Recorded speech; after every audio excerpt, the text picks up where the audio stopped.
Hello and welcome to Inconceivable. I'm William. I'm Alex. I'm Kyle. And yes, that is correct. That is a new voice you're hearing. No, he's not replacing Wesley. He's just sitting in his chair for this episode because he is our first guest.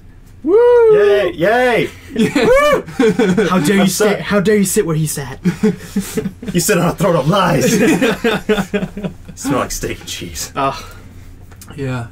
So yeah, we are Inconceivable, and today we are smashing because I'm going to talk about Smash Brothers, as it's just been announced as of this Thursday. Why are you talking like that? I got stuck in. Just stop it. I got stuck in the Wild Thornberries thing. 10 out of 10 transition. Big fan of that. Wow. But yeah, so Smash Brothers. Me personally, I've played Smash Brothers in local tournaments. I'm not saying I'm very good at it, but I have played in local tournaments. What a nerd. So I do know more than just the casual side of all the Smash Bros and stuff like that. You've played with us on a total casual. Very, very casual. You guys would play it all the time, and I'd actually get bored because I'm just like, I want to do something else, please. It'd be fun though, because we used to have the Wii U one, so we would have that was so cool because we would have GameCube controllers going, we would have Wii controllers going, we'd have the gamepad going, we'd have the 3DSs going. So you'd play up to 8-player, but you would have like 5 different types of controllers. Like, it was kind of crazy. It was pretty crazy. Yeah, I see that set up at cons a lot when it was back in the heyday. So it was really interesting. Yeah. Yeah, especially in the game. Yeah, in the game rooms a lot. You'll see yeah. people just using like totally different controllers. It's really cool that they play games at cons, and while I want to play a game, I don't want to actually wait to just like for someone to finish. I don't know when they would finish exactly. It depends on the game, but yeah. Yeah. So yeah, in Nintendo Direct they announced a bunch of games that I don't really care about. That's a lie. I just, in comparison, I only care about Smash, as does many other people. Okay. And the thing is that a lot of people are speculating because this was very much a teaser. It opened up like it was a new Splatoon game because you see the characters and they're fighting. However, then it does the dramatic turn and you just see flames in one of the Splatoon Inklings' eyes, and it's the Smash logo, and everyone freaks out. That's interesting. I didn't know they got M. Night Shyamalan to direct that. That's so cool.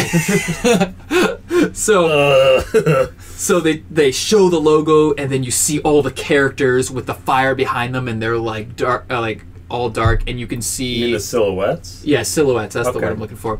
And you see Link, and you see, I want to say Mario. You see Mario and Link looking like his Breath of the Wild version. So in Smash Bros? In Smash Bros, yeah. Yeah. Huh. Being the brand new game. Hot new thing. Yeah. So obviously, no big surprise that they're incorporating Splatoon in Smash Bros. That's like an obvious for someone who doesn't really play Smash Bros. What is Splatoon? So Splatoon has nothing to do with Smash Bros. But the whole point of Smash Bros. Is that Nintendo likes taking all of their gaming properties, and sometimes even not their own exclusive gaming properties. Shoutouts to Final Fantasy VII. Yeah.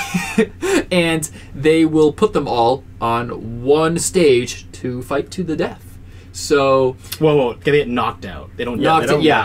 They don't die. Like Pokemon, they just get knocked out. Exactly. Yeah. There is no death in Smash Bros. This is a very PG game. Kids play this, alright? Yeah. But it's not like Lego Star Wars where they chop people. No. It's dark, man. So yeah, and then so Splatoon is a newer game where it's like a PG shooter, where basically your goal is to, by the end of the match, have the most of the map covered in your team's ink. PG shooter? PG, so it's like there's no kill, just what we were just talking about. There's no killing. Instead of So rated T? I guess. Yes. Okay. Yeah. So it's very much like a shooter, yes, but instead of actual guns, they use like paint guns. Are we still talking about Smash Bros? No, this is Splatoon. No, Splatoon. So Splatoon is Nintendo's newest IP. It's a game that they made. Yeah. And it was a huge hit on the Wii U. Yes. When it first came out. Okay, so the Wii U. That was like the. I'm almost definitely wrong, but to me, from the outsider looking in, that was the big IP, like the only big new IP to come out of the Wii U. Yeah. Definitely gave the Wii U a reason to buy a Wii U because it's that good. And is it weird that it wasn't a surprise. Like, they built it up to be the next big... Like, everybody knew it was going to be a hit when they were, like... I mean, okay, so if you, like, read it on paper, it sounds ridiculous. Like, oh, you play as an anthropomorphic squid girl that inks everywhere, and the more ink you have of your color, you win. That just sounds weird. Very Japanese. Very Japanese, but... yeah. But then it disturbing. it was a huge hit. So, you know what? Great. Props to Nintendo. And I'm glad they're incorporating such an iconic figures to Smash Bros. Yeah. So... All I can think of is Finding Nemo when they hit the squid girl. She's like, oh, you guys made me ink. Yeah. Yeah, definitely. So yeah, they show the silhouettes, and then after that, it literally just cuts there. So... And they don't specify a new trailer. They just basically say Super Smash Bros. Like coming to the Nintendo Switch. Okay. Now, which seems fine and dandy. However, some people are wondering, is this a new game or is this a port from the Wii U to the Switch? Which is concerning to some people. We want to see a new game. We don't want to see a port. We've never gotten a port of Smash Bros. Before. With the last one, they technically made 2 slightly different variations of the game for the 3DS and for the Wii U, and if I remember correctly, it was actually released on the 3DS before it was on the Wii U by a few weeks, if I remember correctly. Sure, I don't know. I'm pretty certain because I remember everybody was still playing, because as we look in the history of Smash Brothers games, Melee was such a hit, and that's the one that became like the tournament game, and so crazy because that game is so fast that if you like look up a YouTube video of like masters playing Melee, you can't figure out what's going on because they're moving so fast across the screen. And then if you look at the most recent Smash, it's much slower, it's much more floaty, so it's kind of interesting how the fighting style actually changes. But Brawl, being the Wii edition of the game, was actually so much rejected from the gaming community that they modded the game. So Project M? Yeah, Project M. Yeah. And so you didn't play Brawl in tournaments, you played Project M in tournaments. Yeah. And the same company made mods for the other games, but no one really cared because they were fine with the games as is. Yeah. And it was a pain in the butt to mod the game. In fact, I think the Wii also happened to be specifically easy to mod because you could just put SD cards in it. So that ended up ironically syncing up well. So like I don't think you can mod a Wii U very easily at all, or a GameCube for that matter. That's a subject area I'm not comfortable talking about. At least on a podcast. We don't want to talk about my dark side. No. Hacker man. But yeah, so I'd be very disappointed if this was just a port. Would you though? I mean, did you hate the Wii U version of the game? No, I didn't. Wait, but do you have a Switch?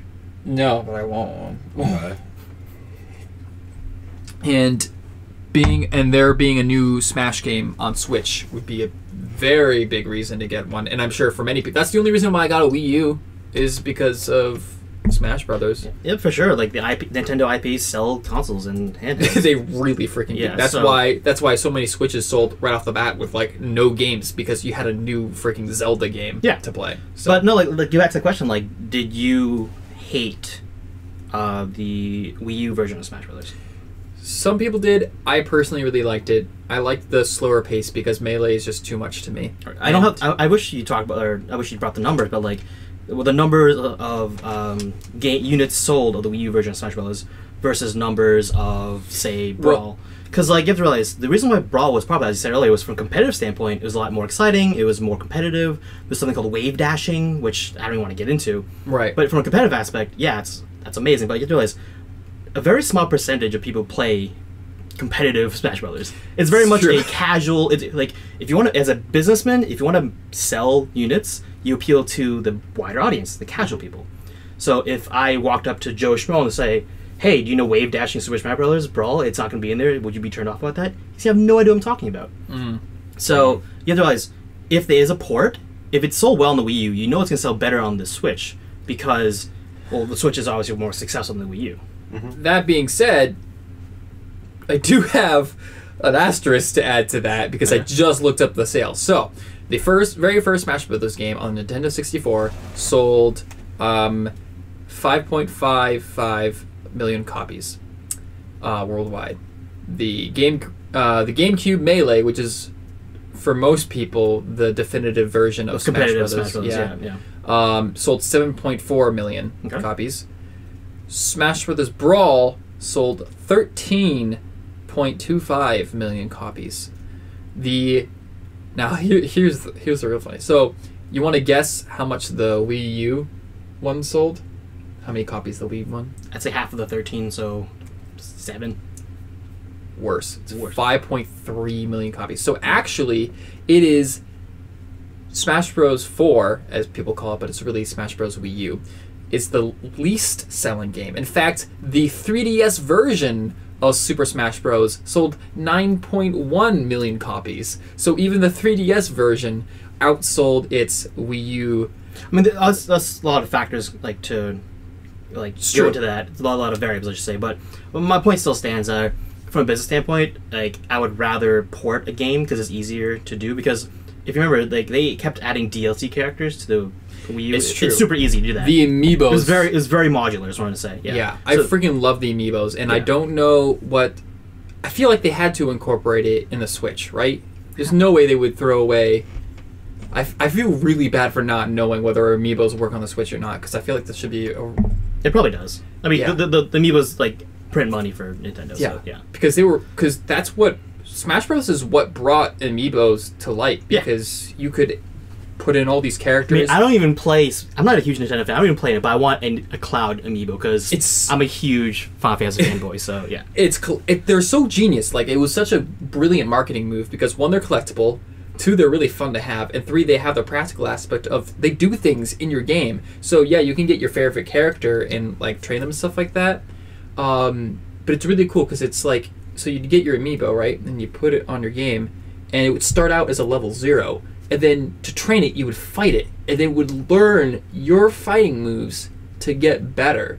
So then you could theoretically train your amiibo and have it verse someone else's trained amiibo. Yeah. And I thought that was so freaking cool. It's cool, and it's not a new concept. Skylanders, shout out to Skylanders. True, they're the real the first OG people. Yeah. So speaking of which, what's the PlayStation one? Infinity? Yeah, Disney Infinity. That's Skylanders is the only remaining type of game that does that anymore. Because you had a bunch of them. Because just like anything in video games, you have that one anomaly that makes it big, and then everybody wants a piece of the pie, and then just no one else can match it. Yeah, I think the rare exception actually being for Rock Band, because Guitar Hero was the first one, and I think the reason why Rock Band won out in the end is because it's made by the people who originally made Guitar Hero, as everybody left that company to form Rock Band. True. So I feel like that's the one where the first one didn't end up being the definitive one, but usually in the video game culture, when it comes to fads, the first one is the winning thing. Sure. Well, let's get back to Smash Bros. Anything you just want to add about that topic? Yeah. So I think. What do you think? I think a good thing to ask is what other characters you think they'll put in? Because obviously the Splatoon, that was super obvious. But what else directly from Nintendo? But obviously it's not limited to Nintendo because they added Final Fantasy. Yeah. Awesome. So obviously I'm a huge Sony and Final Fantasy fanboy, and the fact that they got Cloud Strife, which is the poster child of Final Fantasy VII, if not all Final Fantasies. Arguable, I know, but he's pretty popular. But they got him, and he has no way affiliated with Nintendo at all. But they got him. They had lots of Final Fantasy on Nintendo OG, but it's still isn't their exclusive rights. I think Nintendo sure is buddy with Square Enix, but whatever. But the fact that they got someone that's not an exclusive Nintendo IP, meaning they're completely willing to branch out. I mean, they got Ryu from Street Fighter, yes, which I'm a huge fan of. Holy crap! So my prediction is that I think they're going to grab someone from Tekken. That'd be cool. Yeah. Because if they got someone from Street Fighter, there's no reason why they can't get someone from Tekken. Yeah. That'd be really freaking cool. Yeah. And of course, there's a million characters to pull from that. But yeah, that's something that I'd like to see as far as new characters go. I mean, if you're asking me personally, I want more Final Fantasy characters. More. Yeah. I would love to play as a Moogle. That'd be crazy. It would never happen, but I would totally do it. Yeah. I would love I would die to see Crash Bandicoot in it, even though that'll never happen. Unfortunately, Crash is with another Brawl game, the Superstar All Stars for the Sony. Yeah, they've got their, which in my opinion wasn't half bad, but of course just like we're talking too about little, fads, too late. yeah, Yep. doesn't matter. Yeah. PlayStation has seemingly always played second fiddle to Nintendo when it comes to fads. Arguable, but sure. Yeah. Yeah. But yeah, so obviously I'm not a huge Smash player, and Alex isn't either. I don't. But yeah, but like I would like you to weigh in. Like, what character would you want to see in Smash? the thing is, like, I don't play Smash a lot, and I'm not a Okay, big so gamer in let me general. let me so let me phrase it this differently. In a mega battle arena of like the biggest crossover episode in the world, what character would you want to play as to beat up all the other characters? Wow. Like, the fight, like, oh, who's better to fight, Goku or Superman? Like, what are those scenarios? Like, what character would you want to play as to just beat up everyone Out else? of like all the characters ever in the world. Yes, because like Wow. at this point, for you, to make it easy, sky's the limit. Who do you want to play as to fight? I don't know. Maybe Yang. I'd maybe like. Dude, Shout outs to the new game Cross Tag Battle. yeah. Because they just announced the full Ruby cast of that They fucking game. did the full Ruby cast Full now? Ruby cast. Yes. So yeah, shout outs to Cross Team Battle. Or Cross Tag Battle, yeah. This is literally my reaction Yeah. to the first time hearing Yeah, it. 'Cause yeah. I'm so excited because Yeah. they announced Ruby and then they announced Weiss. Yep, Ruby, Weiss, and then They're like, screw it, put on the whole cast yeah. at this point. We got half the girls. then they got Blake on there, and then at the end they teased Yang. So I'm like, cool, yeah. So, nope, That's so cool. yeah. Yeah, I think that's the only thing that Nintendo's really hold true to is that they're all video game origin characters. So Yeah. but that's so I freaking love that Ruby has entered the fighting scene because if there's like Well, so the fun story behind that is the people that made the new Dragon Ball Z Fighters game, which is like Swiftering the nation, by the way. Big fan, because as you know, fighting games, at least anime fighting games, such as Dragon Ball Z Fighters, Under Night in Birth, Cross Team Tag Battle, those anime fighters, like if you take away the anime, like the guts of it, is a very technical, highly fast-paced, and genuinely quite fun to watch fighting games. But it hasn't hit mainstream fighting games at big competitions such as EVO. You know EVO, right? It's Yeah. like the premier fighting game national tournament where people Yeah. from all the world go to. Okay. that's the big one. Like Yeah, because the big one. I said I played It's competitive Smash, yeah. competitive Smash, Yeah. but I wasn't very good at that. However, what I was at least decent at was competitive Street Fighter. Yes. And Evo's a big deal at Street Yeah, so Fighter. every fighting game player who's worth their salt knows EVO. Yeah. Anyway, at EVO, there weren't that many anime fighters that at least were like broadcasted that were main focus because unfortunately back then anime was like, ooh, anime, that's weird. I don't want to see a fighting game. I want to see Mario beat up Luigi. I don't want to see, like Sasuke fight Naruto, like stuff like that. But now that Dragon Ball Z Fighters, everyone knows Dragon Ball Z. Everyone loves DBZ, and it's so popular right now. Meaning that these anime fighters are now going to be in the front stage of EVO. In fact, they announced that DBZ Fighters is going to be one of the highlights of this year's EVO. So this might be the first EVO I'm going to watch like religiously because like the game looks beautiful. But going back on the Cross Team Tag Battle, when Ruby was first being made, Arc Systems, which is the people that made DBZ Fighters, contacted Rooster Teeth saying, "Hey, we'd love to make a Ruby fighting game," and then Rooster Teeth was like all over that. So then on the Ruby subreddit, people were like saying like, "Oh, when's this gonna happen? When's this gonna happen?" Then Cross Team Tag Battle happened, which Cross Team Tag, I'm probably butchering this name, but I apologize to the viewers, but it's like a mashup of all Arc System games into one game. So it's like their version of Super Smash Bros. Where like all the 4 games that they made are now one giant game crossover, hence the name. Right. And they included Ruby, and which by the way has the original voice, at least the Japanese voice cast. So Oh, okay. so if you have not heard the Japanese dub, it sounds weird. The Japanese dub, of Yeah. Ruby, I guess. I'll have the turns tabled. If you heard the Japanese dub, it's phenomenal. You hear And them because they got big names to do Yes. characters. Yes, So they got the original voice actor of Ryuko from Kill la Kill to voice Yang, which is perfect. Wow. Yeah, so hotshot name actors, voice actors. Yeah, but so to get them also for the games also impressive. So Yes. just big round of applause for everybody around that. right, yeah, but I don't really have anything else to add to say about Smash specifically, other than me personally, I really wouldn't, because Nintendo, I love seeing all the new stuff like Nintendo's great about like coming up with stuff that we didn't know that we wanted. Amiibos. Nobody asked for Amiibos, but now that we have them, we can't get enough of them. Like Amiibos came out like what 3-4 years ago, and like people are more obsessed with them now than they ever have been. Like as a collectible. Everyone loves collectibles. Yeah. So. Yeah, all those Good job, fans, Nintendo. Yeah. So I don't want them to see. I don't want to see a port not because I wouldn't be satisfied, but because that would mean that we would miss out on the chance of seeing something special. Sure. You know? So, and that's what I want. You know, that's what Nintendo's really good at. They're really good at coming up with unique things, and I want to see them do that. You know. Yeah. So. Okay. Get on that, Nintendo. Cool. Yeah, Nintendo make cool stuff. So who's going next? Because I thought I was originally going to go first, and then you went. I got a little excited with the smashing and decided to use that as a transition. That's my fault entirely. I apologize. Yeah. I'll take responsibility for that. I'm thrown off now. Yeah. But it's interesting that you should talk about video games because let's flip Gary. Because I'm going to be talking about. You named your thing Gary? Yeah, we did. Yeah, we did. Now I know. Awesome. Okay. All right, I just know. You got to flip Gary every time. Got it. Yeah. Okay. Continue.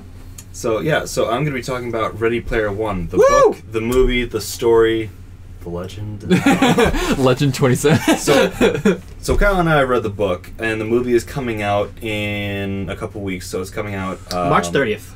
29th. 29th. Okay. Yeah. So I really want to see that because this book, I read it last year, and it's very, very interesting and very good. And I know that the movie will not be as good, obviously. But How do you know that? You haven't watched it. it's edited. I watched the trailer. It's not all like the book, which is Right, because when I read the book, all the gifs in the book were like, this is not like the movie at all. No, I was like watching. I'm like, that doesn't happen. That doesn't happen. That's how I am with book adaptations into movies. Basically, It's reasonable to assume that this is. I can see, but it looks. I'm excited because Steven Spielberg is directing it. Yes, he is. And also, it is not a video game movie. It is a 80s callback movie. It's an 80s callback movie about a person. Okay, so basically what the premise is. Spoilers incoming, I guess? Spoilers, light spoilers, but not too much because Will hasn't read the book or seen the movie yet. Yeah. I am excited to see the movie, though. I will say that. Yes. Yeah, and I just bought the book today because I'm rereading it. So basically, the story is a person called James Halliday who was like a really big nerd in the 80s. He grows up to be this millionaire, and he basically creates this virtual reality video game called the Oasis, where you're able to play any character you want to, or you're able to make your own avatar, and you can go to pretty much any world or create any worlds in the Oasis. So there's like thousands of virtual worlds.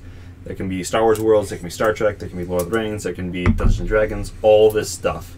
So he's opened up an entire virtual reality for people, and the world is basically going to crap at this point, so people escape from the crappy worlds into the Oasis. That's the place they go to live there, to enjoy themselves. Right. One could argue it's like that today. But I guess that's so. a whole nother can I would say, like, continue. But the whole plot of this seems very realistic. Yeah. Like, Relatable. Yeah, well, it's crazy relatable. because we have virtual reality video games right now, or VR. it is actually here to stay this time. Like, Yeah. I think everybody can agree that there's been enough things because it's to on the stick. internet, I think, and also because we have more time to actually and we actually have decent games for it because Let's get focused. But sorry to interrupt again, but to really I don't want to underplay what Alex said, but the Oasis is so cool and important. It's essentially replaced our internet. It is the new internet. Everyone uses people it. literally go there to do school, Yeah. to do everything basically. Shopping, they do jobs, real estate. they have currency inside the Oasis that is worth more than Actual any currency. currency in the real world. So it sounds like to me a big part of this movie's success is going to be very crucial on its world building. Yeah, it's like a dystopian, utopian world. Right. So we watched Black Panther, knowing about I love the idea about this amazing, almost like Aztec society in a third world country that we'd never heard of, and that was really cool learning about that. And they did a great job world building of that. Yeah, they need to do something similar here, where they really need to take the time to really let our feet get wet. Unfortunately, with TV shows and movies, if you can do it right, world building is one of the most interesting things for me to watch personally, because I love to see how it works and how it's how all of it connects together. And this one is great because they keep adding on to the Oasis. They're able to build more stuff, and basically it's the next generation too. So like people in the 21st century, like kids, they're basically all learning all this stuff, and they know about coding, they know about like just video games in general. Like they're really smart kids. And basically, to sum up, James Halliday, spoiler alert, he dies. And he leaves in his last will and testament that he has left an Easter egg in the Oasis. Whoever gets that Easter egg and who's able to follow the clues... They say that in the trailer, by the way. That's not really a spoiler. Yeah, whatever. So he left an Easter egg, and if you follow the trail, and if you're able to basically fulfill the quest that he has made, then the person will inherit his entire fortune, basically, including the rights to the Oasis. So everyone is going after this, including large corporations who, like, if they get in control of the Oasis, they control basically people's lives, and they could charge for it too a lot. So people don't want that to happen, and also. So you're saying that the net neutrality laws will basically be abolished? Oh my gosh, this movie is like from the future. Wow. Yeah, so this movie takes place in 2044, which honestly we will probably be there by then with our technology. I believe our it. VR. 2044. That's actually a realistic time. Too many movies we see. This will happen in 10 years. Like it's not going to be that bad. But 2044. People say Blade Runner 2049. I'm like, listen, it was like 30 years prior to that. The first Blade Runner happened. Yeah. Where's all that crap? Let's not forget the Jetsons. The Jetsons were set in 2001. Let's not forget Back to the Future. Yes. Come on. We survived, or we lived to see October 15th, like 2005. Back to the Future was still more. 2015, Back to the Future was still more close to reality than the Jetsons were. Where's my hoverboard? Where are my sneakers that But the fit? Jetsons, the Jetsons had freaking flying cars and robots who did all your... They had flying cars in Back to the Future. Yes. Okay, well... And they also had holograms, too. We don't have that really as much. Not as the one we... Not as good as that fake shark. Yeah, that's cool. Yeah. The 3D. Shoutouts to Back to the Future. Yeah. But yeah, this movie is... And, like, the story is amazing because it calls back to all the 80s nostalgia and, like, just a bunch of stuff. Like Star Wars, Star Trek, Dungeons and Dragons. Even music. Yeah. Oh yeah. I can't wait. I'm hoping for a baller soundtrack. Well, first of all, I don't know. Yeah. Sorry. No, it's your topic. Keep going, dude. Okay. I don't know what happened, but the last few years, including Stranger Things, is basically turning into a callback to the 80s, Love or just the 80s. A callback to not this generation or this this time. And I actually like it because I wasn't born in the 80s, but I love that crap now. Do you think in the mid to late 2020s we'll see a big callback to the 90s? I mean, everyone does the whole meme of like, oh, you're a 90s kid if X, Y, and Z, so... Yeah, it's possible. I was born in the late 90s, so I don't even remember it. But then again, I was homeschooled, so I kind of have a lot of that 90s stuff on me because we're a generation behind. I'm just saying, I watched DuckTales. It was cool. Dude. But also... Thank you. But with the movie, what's interesting is that they're actually incorporating stuff from stuff like nowadays. Like they have... like, if you watch this trailer, they actually have Tracer from I didn't see Overwatch. That. Yeah, in the trailer. I didn't see that, like you see people like you see Spartans from Halo. The Spartan weapons, yeah. I know, and also Spartans. You actually see a bunch of Spartans running in one of the battle scenes. See, that's a warthog. I am very happy. That's a change that I'm okay with because it only makes it seem more realistic. Well, you got to appeal to people of the current generation, not just people who love the 80s. Right. Yeah. But then again, with the world building, if you're trying to make it more believable, those are two franchises that we know are never going to be forgotten. You know? Oh, yeah. I'm honestly surprised. I'm wondering how are they able to get the rights to have these characters? So they actually teased this movie like 10-ish years ago. The reason why it took so long is because they had to take so long to get these rights. Really? Yeah. Oh yeah. I've been excited for this movie since like forever. The book came out 7 years ago. That was exaggeration, but thank you for calling me. Yeah. Good grief! I'm sure I'm sure as soon as the book came out, they've been working on making a movie adaptation of it. That would not surprise me at all. Yeah, they took so long. Like there's so even the book alone, there's so many references that they had to get the rights to. Like, So they've got Batman, they've got Back to the Future, they have Star Wars, they have Spartans. Not just like movies, like music. Like a huge component of true. the trailer was Rush. Huge Rush fan. But yeah. Well, also Willy Wonka and the Willy Wonka, Factory. yeah. They got that for Thor, so whatever. That is true. That was a weird scene. I love that. Shout out to Thor because that's also a huge '80s callback. Yeah. Oh, it's another one to add to that. But now, I don't know if that one's following trend or if it's following Guardians of the Galaxy. I mean, because Star-Lord is a huge '80s fan as well, so yeah. But getting off topic, please, like Ready Player One, please continue. Yeah. Well, what do you think of the story, and what are you looking forward to? Exactly? Oh, is there anything you want to talk about, or? Well, no, I'm talking about it, but I'm also asking you, like, okay, as yeah, well. Like, I'm interacting with you guys. Yeah, I'm just gonna talk about it. So what's your question? Sorry. So what do you like about the story? What do you hope to have happen, and are you worried about anything sure. with the movie? So, number one is I'm always apprehensive when there's a movie I'm hyped for, but until I see the director's name and the fact that Steven Spielberg, sure he had some flops, but like overall people know Steven Spielberg. He's a big name. He'll get butts in seats. So I'm excited for that. Yeah, definitely. His resume is really good. Let's just put it that way. So that's one. Two is that as the book reader as well, like I loved the book and the fact that they made a movie of it. I'm gonna agree with you guys. Like unfortunately, movies never lives up to the book form. Right. The whole adage of the manga was better. So yeah, the novel was better, obviously because more detail. Mm-hmm. That being said, the reason I loved Ready Player One, the book, is because like all these cool references, all these cool media franchises were just mashed. It's just giant, amazing amalgamation. Yeah, it's an experience. Yeah, like it's like the coolest crossover episode ever, and it's done, in my opinion, relatively well. So I'm excited for the movie, not for like its originality, if that makes sense. It's the fact that I get to see someone wielding a Spartan laser fighting like a giant mecha or from Gundam Wing. That's what I'm excited for. Like I said, like earlier, like the whole who would win in a fight, Superman or Goku. Like I get to see that happen on screen. Yeah. Like I'm excited for that.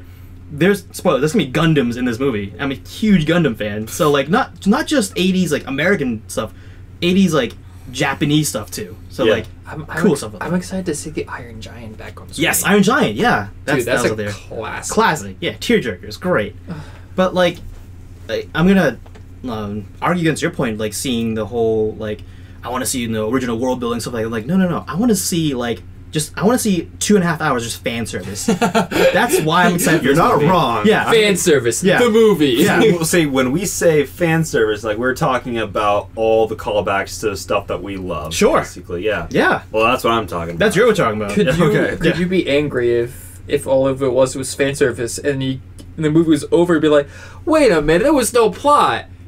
So that's cool. I'm gonna say what I tell people when I watch Pacific Rim. I didn't go into Pacific Rim expecting a good story. I expected to seeing amazing robots fighting kaiju. That's exactly what I got.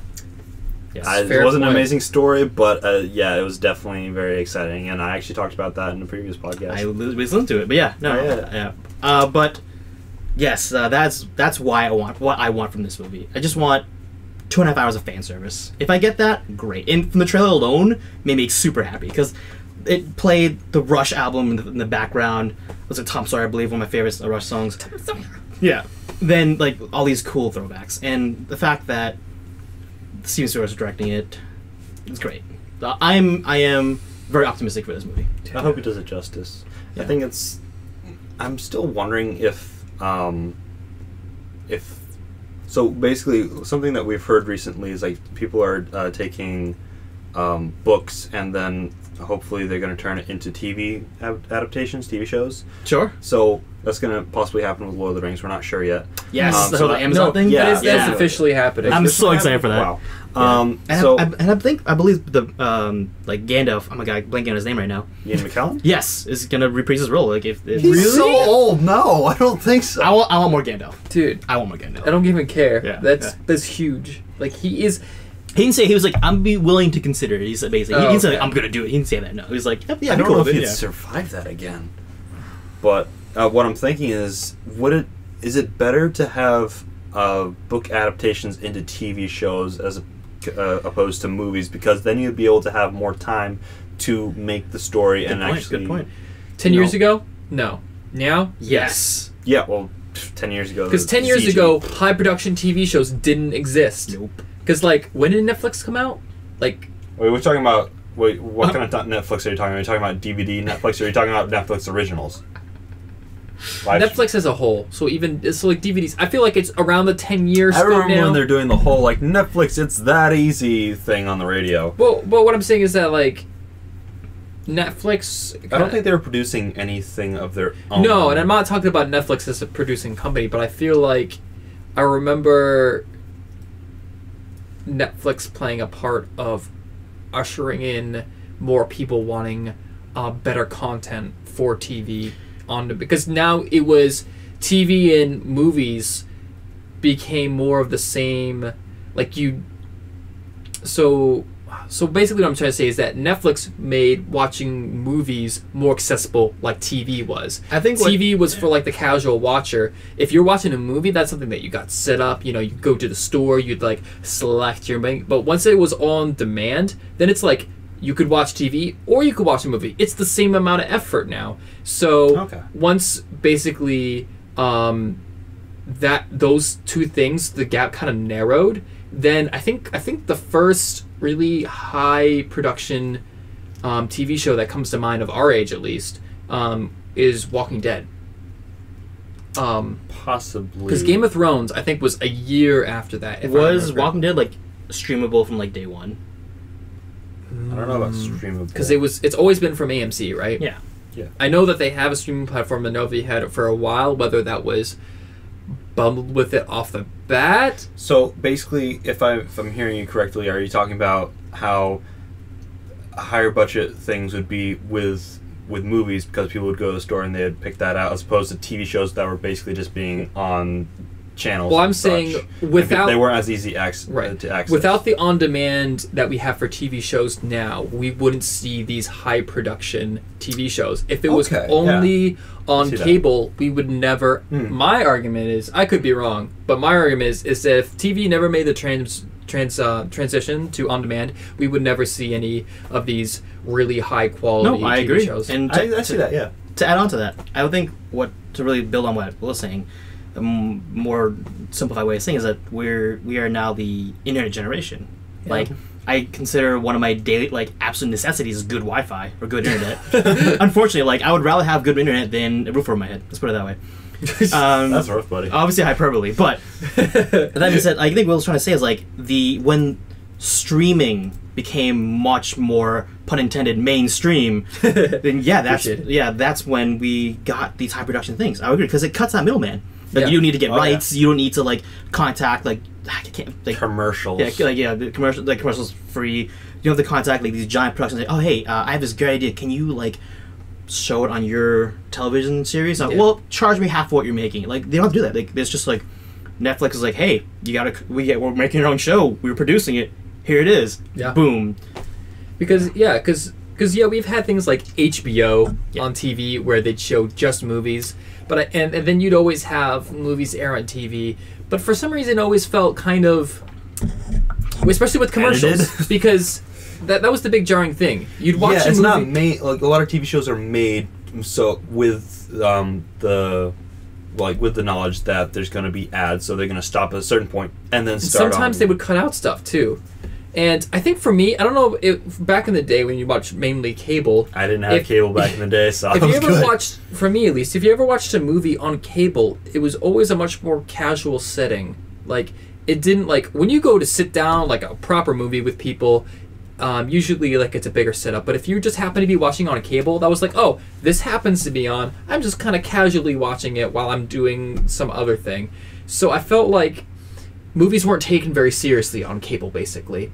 And all of a sudden, when you put TVs and movies on the same platform, then it's like the boundary between them kind of disappeared at one point. Yeah. You know? Media is media. Yeah, because for a while, I'm pretty sure Netflix was just movies, but then we're like, hey, we can throw TV shows on there. And video games for a time. Yeah. Yeah, so. And then, and then, of course, Netflix started doing their own original productions, and then that's when it really took off from there, because what was their first? I know the first big one was House of Cards. What about Orange is the New Black? Was that one? That one came shortly after. That's I also think. very popular. Yeah. Stranger Things. That's Netflix. That right? came. That came after- way after. later. But it's Netflix. Like Yeah, that's one of the biggest things that they have right now. But that basically, and the Marvel TV shows. once they proved that they could do it, and they're like, oh, we can keep doing this. And then once they proved that they Mirror. could keep doing it, then you've got Hulu in the mix. You've got Amazon in the mix. You've got YouTube. Yeah, that's true. YouTube is trying to jump on that, and I'm predicting. Totally out of left field, Walmart's going to jump in this mix too, simply for the fact that Walmart and Amazon are constantly trying to outdo each other because Walmart's the dominant company in retail and Amazon's the dominant company in e-commerce. So everything that Amazon does, Walmart wants to do, and everything that Walmart does, Amazon wants to do. So I'm willing to bet that Walmart's going to start making their own movie productions. As silly as that sounds, they're going to do it. I mean, when someone first told me, hey, Amazon's gonna start selling groceries, and they boom bought Whole Foods, I'm like, oh, I guess it's not as weird anymore. Yeah, So- like Amazon's like trying to get retail stores. They're still testing out their beta one. Yeah. But anyways, Yeah. So in closing remarks, I'm Alex, yeah. I'm excited for the movie, and I The movie was Ready Player One, by the way. yes, yeah, the Ready Player One. So I love the book. The book's great. Did you listen to the audio version, or did you actually read it? I read it. On the second playthrough, listen to the audio version because Will Wheaton voices it. Who's Will Wheaton again? You don't know Will Wheaton. He Okay. sounds familiar. You know who he is. Okay. Sounds familiar. All right. Yeah. Are you being he on YouTube? Are you being serious right now? You don't know who Will Wheaton is? I know the name. I just don't Yeah. remember. Are you actually being serious right now? You know Will Wheaton? Okay. Yeah. All right. Who? Where do I go from there? Did you watch Big Bang Theory? He's a guest. He's kind of a guest star in there. Will Wheaton is like one of the OG like Star Trek actors. First of all, he's Okay. a huge face. Wait, whoa.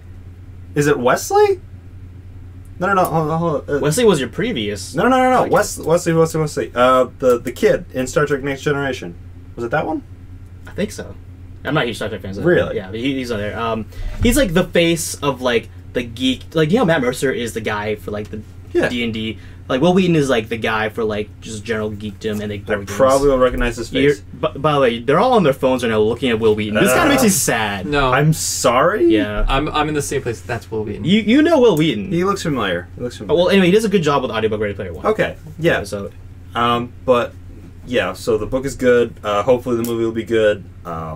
This is a really rich and fantastic story, and I would definitely recommend it to people. And yeah. Yeah, no, I'm looking forward to it. And the reason why I was like, well, how do we get off on this crazy tangent is, yes, I do think that TV shows are the way to go if you're looking for accurate. like novel representations. Yeah. Yeah. I agree. So, Or manga. However, Yeah. that being said, I don't think that's going to take away for. I'm expecting this to be a good movie. Because I think what people need to do is that they need going into this expecting the right things. So expect to have a good time, but don't expect to compare it to the books because it's probably just not going to. So Yeah. All right, it's definitely not going to compare to the book. Oh no. I just again watch it for the fan service. Fan service, Yeah. basically. Yep. fan service. Expect Those fan trailers service. were already fan service. Exactly. So I was Yeah. like- Yep. Yeah, so Okay. he was Wesley Crusher in Star Trek Next Generation. Yeah. Ah, got it. That little punk. Shut up, Wesley. I'm gonna turn Shut up, Gary. Wesley. Hey. Excuse me, Gary. Shut up, Gary. It's okay. I think I always do it this All right. So yes, this is Kyle speaking now. For those who don't know. Who hasn't been listening for the last 40 minutes? Yeah. No, I was Hey, expecting like a if you just tuned out, like if you were just about to go to the bathroom, get back here. Yeah. Kyle's speaking now. Yeah. You stop multitasking now, and you listen very intently You to what bring the Kyle has to say. bathroom to what you. listen- Yeah. What? Yeah. Anyway, before we derail completely, Call them out, you old people who are listening to us on the toilet right now. I'm Kyle, and I know these two goons because, well, we met through similar interests. Cosplay! I also cosplay, play video games, I play D&D. I'm just a general jack of all trades, but very bad at everything geek. Nice. Yeah. So, my topic of discussion is actually, since you guys basically covered, like, I'm going to defer to you guys for, like, MCU movies, Nintendo, and, yeah. The easy bearing fruit Yeah. of pop culture Yeah. topics. Yeah. I'm going to bring to Inconceivable more of the anime / video game side. do it. Thank you. I try. Yeah. I try. Yeah. I can't. I've done it once or twice. Because like I'm huge weeb, so my topic of discussion is actually going to be I don't know if you guys heard of it. It's called One Punch Man. Yes. Yes. Okay, you guys have heard of it? Rewatching it now. Oh yeah, Actually. I'm Great. very Yeah. familiar with it. Don't play. He's playing very sassy with us right now. So One Punch Man is like one of the, I guess, mainstream animes to hit the anime market. Like it's one of those animes I suggest to people who have never heard of anime before. Yeah. Like you like action, you like cool flashy things. Watch One Punch Man. It unapologetically breaks the mold. Yes, actually, that's my topic. So, One Punch Man is technically a genre called the shonen genre. For those who don't know, the shonen genre is a genre in anime and I guess manga where it's very much directed towards a young male audience, where it's like high action, like tournament arcs up the wazoo, fights, a little bit of dialogue, back to the fights. So, like, it's basically One Punch Man to the T. Now, what I love about One Punch Man is that it does things that shonen does, but in a way that almost pokes fun at it. So, to really preface this, I'm not a huge shonen fan. It's only recently I started watching One Punch Man in Macadamia, aka My Hero Academia, because like they do things that the old shonens I grew up with, so like DBZ, Bleach, Naruto, like they do stuff that those big three did, but better, in a way that I wouldn't say almost opposite, but very similar, but in a better way, a younger and sexier way, if you will. So I would say One Punch Man does things that the typical shonen tropes do, but they kind of poke fun at it. So if you guys don't know, I'm huge into anime tropes.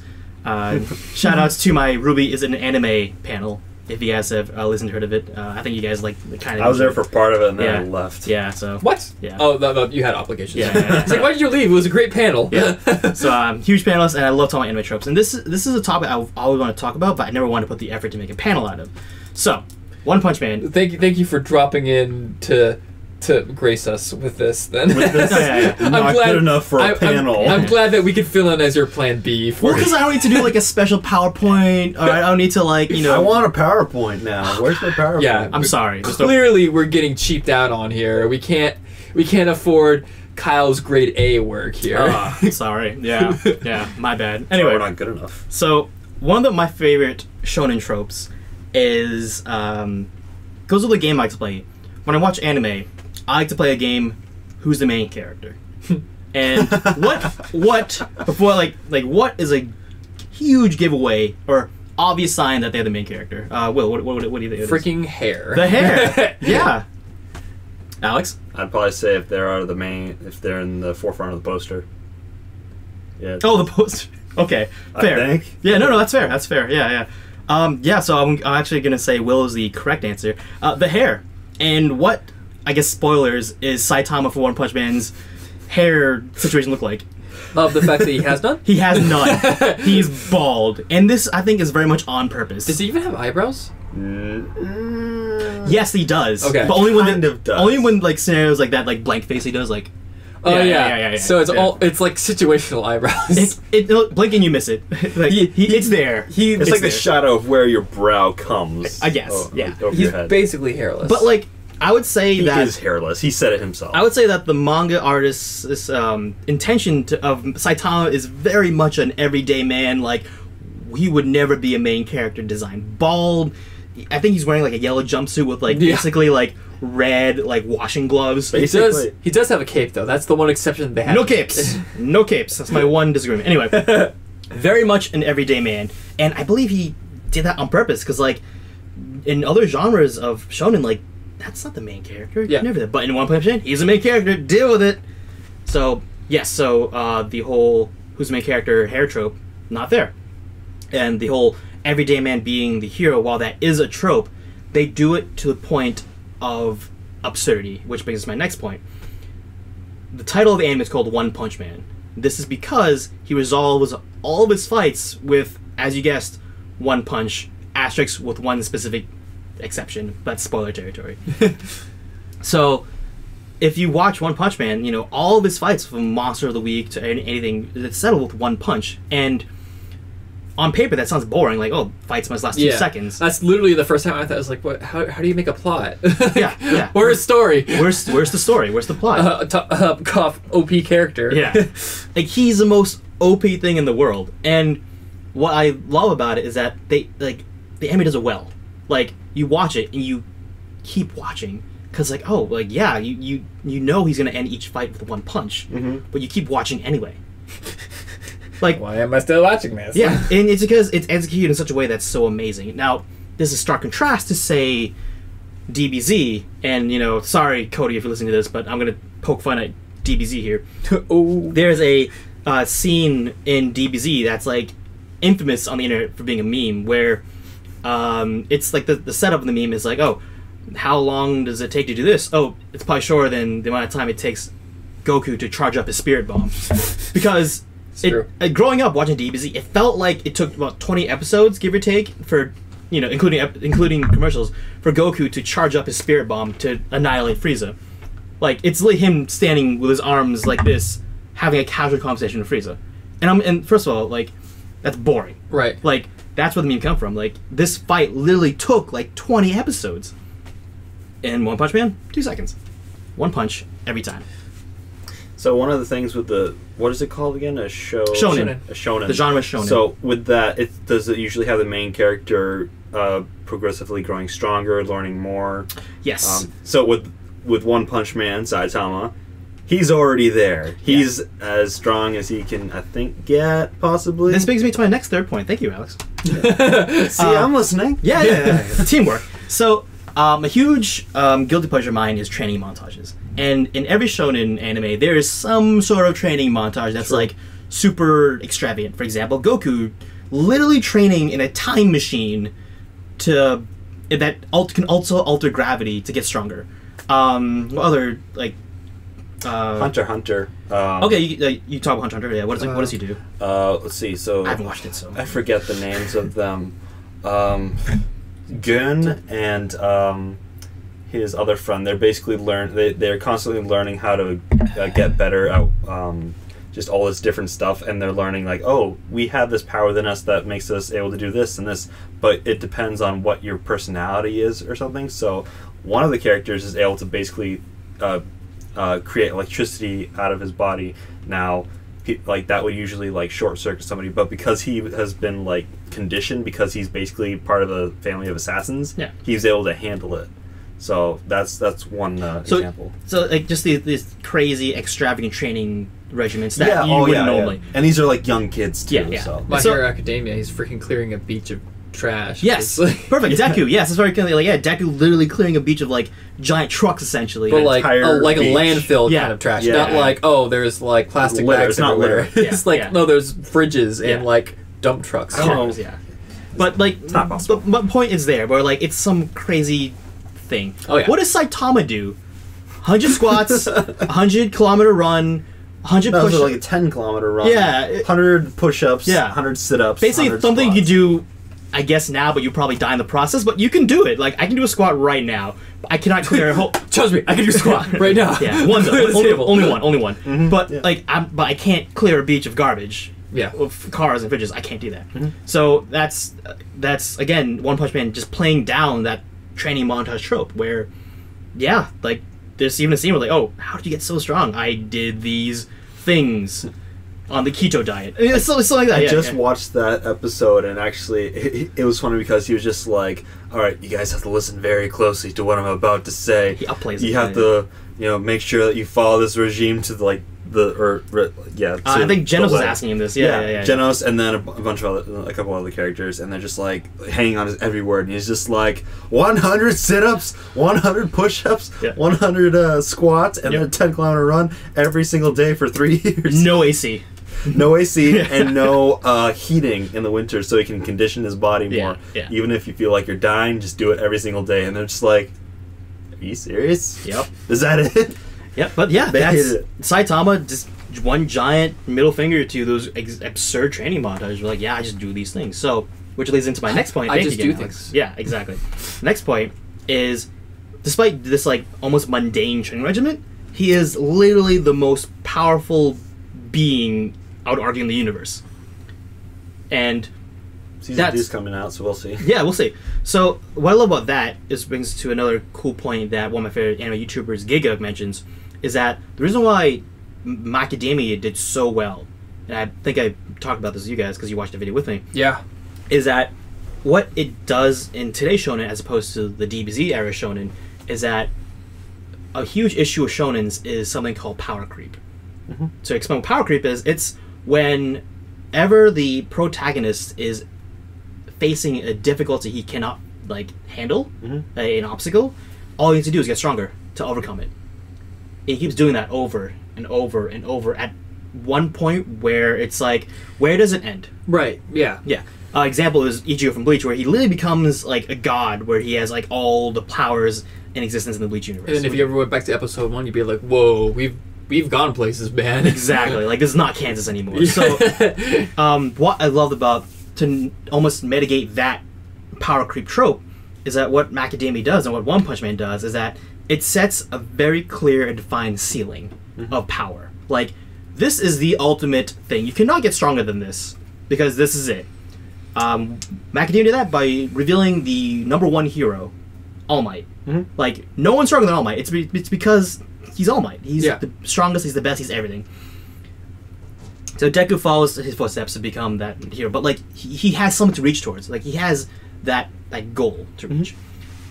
In One Punch Man, Saitama is that All Might. Saitama is the All Might. He's the strongest hero, conceivable. Pun intended. Inconceivable. Yeah, exactly. Yeah. So that completely throws a wrench in that shonen trope. So I guess to really bring it back to One Punch Man, would you or not just One Punch Man, just anything in general, when something is like a parody of the thing it's making fun of, does it become the thing it's making fun of itself?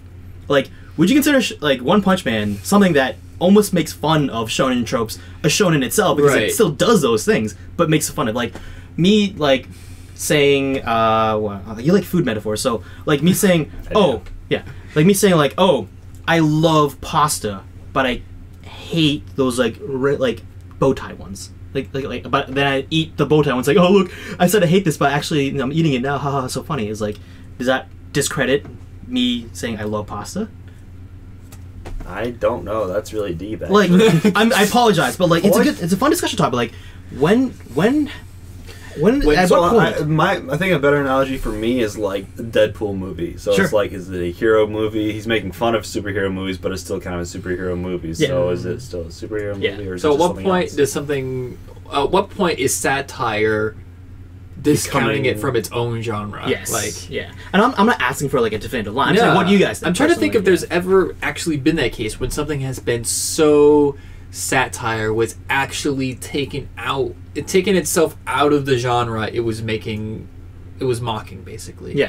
Because usually that's the whole point with this kind of style, that it's doing the whole fourth wall break per se, where it's very meta. Very meta, and we're in the category making fun of the things within said category. And it's because we're in that category that it makes it extra funny that we're making fun of said things. But I'm trying to think if there's ever been something where it actually did that to the point where it just left the genre category, if you will, altogether. And I feel like there is an example, but I can't. I feel like there is, because I feel like there must be. I feel like there must be an example of this somewhere, but I don't know of one personally. Okay. I think a close one, and this is going to sound really random, is Top Gear. Top Gear is a British car show. You're familiar with that? I know Top Gear. Yeah, where it's a car show, but they just do so much dumb crap and adventures that it almost isn't a car show anymore. I like cars, but I don't like cars that much. You want to watch the car show, you want to watch it for the cars themselves. I have a mild interest in cars where I'm entertained by all the educational stuff, but mostly I'm there for the entertainment by the people who are in it. But it's still technically a car show. It is really close to not being that. That's the closest thing I can think of, but it still doesn't leave the genre altogether. Okay. I feel like there's maybe an animated show, because animated shows, like we've seen with anime specifically, really takes it extra far. Then I mean, anime itself is always over the top, so right. yeah, very much exaggerated. Camp loves making fun of other children-esque shows, but it's almost a different kind of thing where it's not really. Well, it's adult cartoons basically. It's very, very adult. Right. Yeah. I was not expecting that when you introduced me to that. It's hilarious, Yeah. dude. Yeah, I would highly recommend Camp to older audiences. This is not something not for children, not for kids. Yeah, just saying. I'd kind of say the same thing for the book Ready Player One. No. But yeah, yeah, the movie should be fine. But yeah, no, I'm gonna definitely think about that, because I feel like I would be surprised, because with the amount of media that, because this doesn't apply to just anime, this applies to all sorts of media. All media. So I bet you there's examples out there for music, where music tries to recreate something in a certain genre, but then to the point where it makes a new genre on its own. That's something that I was thinking actually, is like it might be a satire of a shonen, but then it might be redirecting and recreating what a shonen is exactly, so making it into like a different form, as opposed to it being like a complete satire. Okay. But still being, so it's the same but different in some way, I think. Okay, yeah, no, I love that one. Yeah. Because I think a shonen, like it's sort of like accumulated over time. Like a shonen is this and it's this and this, and then it might be redirecting it in a different way. Well, when you mention that, and that makes me think of Guardians of the Galaxy, where basically it's not as much satire, but it's like, hey, we're taking your traditional superhero movies, and we're saying we don't care about the rules because we can do it this way, and then make it something better. And then guess what? The entire industry took notice, and now the game has been changed. You know? I mean, screw the rules. They have money. Yeah. Shout outs to Kaiba. Though the weird thing about that wasn't satire. That was just them doing what they wanted for the direction. But it was redirecting what it means to be a superhero movie. So I bet you there definitely has been instances where, I mean, in a way, you might be able to argue that Rick and Morty has done that, where there's a crap ton of satire, but it has also effectively changed the game for that type of show. Like, it's been like Family Guy and The Simpsons for the longest time when it comes to adult comedy animated shows, and Rick and Morty effectively did tons of satire and like fourth wall breaks regarding those types of shows, and more than just animated shows. But then it also changed the game as far as what the audience now wants and expects. Yeah. You know. Okay. No, I like both those points. Yeah. Actually, my original point was actually going to be something different, but Alex, you bring a great point that I really want to almost like add on to. Are we breaking out of your own? Yeah. Seriously. Yeah. This is the biggest fourth wall break ever. Yeah. No. Seriously. Okay. So Alex, you said that and there's actually a saying, I can't quote it right now, but like people would say like satire is almost like the person, the guinea pig of like breaking or reestablishing or reforming these boundaries of these genres. Like satire is one of those things where like, yes, you make fun of these tropes and all these things, but like if it's done well and in a better way, who said that, oh, well, this boundary you just broke, well, now it's a new one you just established. Yeah. So that's why earlier I didn't want a definitive like answer to like, oh, well, satire is still satire if X equals Z, but it's not this trope or not the genre if it meets Y condition, like stuff like that. Because it's always evolving. As Alex says, like satire was always pushing that boundary to constantly break those boundaries and then inevitably reform those boundaries. So yeah, shonen back then is not the same. It's similar to the shonen today. It's grown and in a almost better way. Yeah. So yeah. So it's a great way to end my segment. I'm pretty impressed that I was able to do that this late at night. Yeah. That got unexpectedly philosophical. No, absolutely. I really wanted to pad out my segment. That's why. So I really smashing. I will still be thinking about all of this later on, actually, because I'm willing to bet that there is a movie example where it does exactly what we were just talking about. But man, good stuff. Yeah. stuff. I'm glad you enjoyed my first topic of I'm glad you were able to join us. Oh, this is great having you on here. Yeah. You, of course, doing panels like this is Probably helps easy. a lot. You know, as you've already expressed, it's child's play. I did not say that verbatim, but yeah. Wow. No, honestly, look, I love talking about things I'm interested in, and meme tropes, especially anime tropes. I'm a huge fan of that. So, like, I love just talking about these things, even if just to you two guys. Yeah. Like, you actually talk back to me as opposed to panels where it's always, if at all, at the Q&A section. We're here for a discussion, so that's why when we talk about things, if you listeners haven't figured out already, we bring something to the table that we really want to talk about, but it's something that we don't want to just talk about. We want to discuss. You know, we want input because, like you had, you didn't really necessarily have a set end goal. It's like I need some holes filled in here and there in this kind of discussion, and I know that you guys can do that. We want you to talk to us. Yeah.